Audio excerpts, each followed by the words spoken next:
everyone, it's Vera from Veriepear, and today we're going to craft this beautiful freebie, this vintage ephemera box. And it might just be the perfect place to store some of your small ephemera, or anything else really, it's really up to you. So let's start by printing the sheets and then we're ready to start crafting.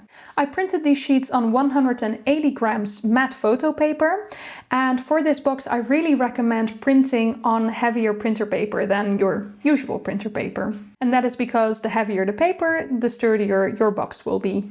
So when I printed the lid and the base, I then turned them around and put them in the printer again, but now with this side up so that I could print a backing paper on both of these sides. This is optional, but what it does is that when your box is finished and you open it, then you will have a nice inside as well. So let's start cutting this out, starting with the base.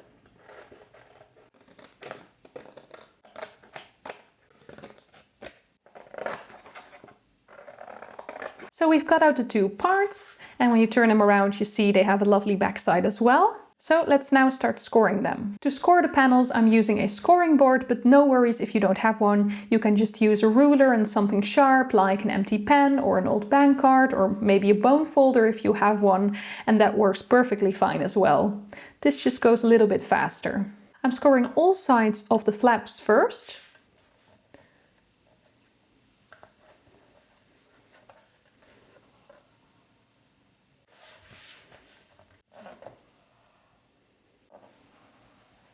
And then I'm also going to score these 4 lines.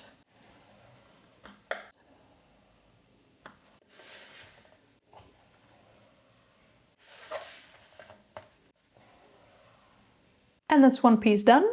And I'm doing the same for the lid. Moving on to folding the box. So for the base, I'm just going to fold these flaps towards the inside. I mean, you could also choose for the other side to be the outside, if that makes sense. So you could also fold it the other way, and then the box will have this to see for you on the outside. I think I like this side better for the outside, so I'm going to fold all sides towards the what will be my inside of the base. And I'm just using my bone folder to go over each fold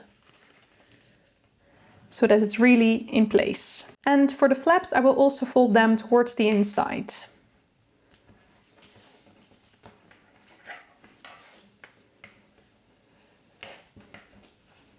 And then I'm doing the same for the lid.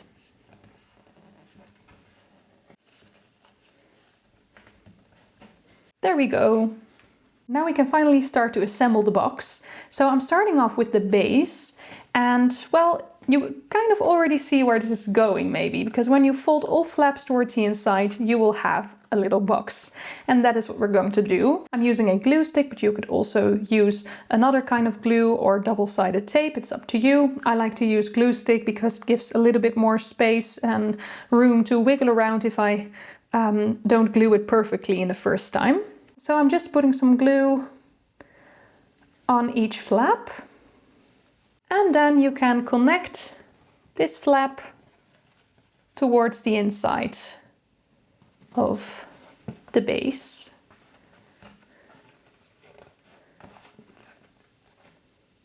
Try to align it as neatly as you can.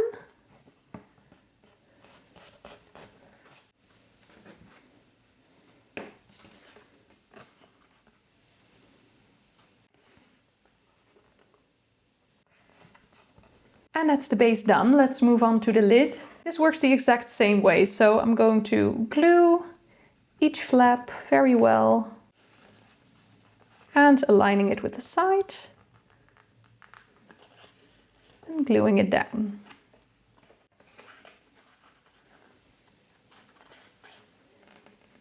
And that is the lid also done. Let's see if it fits. Perfect! Now for some finishing touches, I'm going to ink the edges because you can kind of see a little bit of white printer paper poking through here and there, and a great way to hide these spots is to use some distress ink. And I'm using the one by Tim Holtz, the distress ink in the color Vintage Photo. So I'm just going over any spot I see that's still white. I'm also doing all corners. And I'm doing the same again for the lid. So I'm going all around, all sides. Maybe even these sides a little bit. There we go. And that's your box done. Now you can of course also embellish the front, or maybe you want to write something here. I left it empty on purpose, so you can decide what this box will be for. But I'm going to use it for some small ephemera, so why not put some in right now? Got some old tickets. Also available in my shop if you want to check them out. Some more pieces of ephemera. I feel like when you start paper crafting, you really start to accumulate lots of little bits and pieces that you don't want to throw out. So this might be the perfect spot to keep those. All right, I think I'm gonna leave it at this for now. So there we go, that's the little box done. I really hope you liked making this freebie and that it turned out beautiful. If you want to make more fun paper crafts, you can check out our Etsy shop. The link will be in the description box down below. And you can subscribe to this channel if you want. We share many tutorials and other fun paper craft projects for you to watch and make, of course. Thank you so much for watching, and I hope I'll see you in our next video. Bye!